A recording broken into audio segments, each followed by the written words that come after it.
মামা, তোমার সেই ভাইরাল ডায়লগটা আর একবার একটু দাও তো।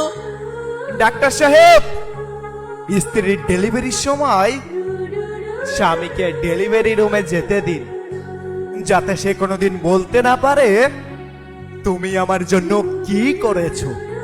যখন সে তার প্রসব বেদনার যন্ত্রণাটা দেখতে পাবে, তখন সে বুঝতে পারবে তাকে বাবা ডাক শোনানোর জন্য একটা মেয়ে কতটা কষ্টের শিকার হয়।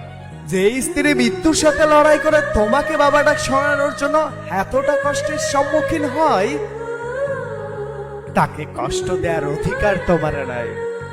নারী, তুমি পারো বটে, শত অবহেলা সহ্য করার পরও তারপরও সকলকে খুশি করার জন্য আপ্রাণ চেষ্টা করে যাও। সবকিছু কত সহজেই ভুলে যেতে পারো তুমি।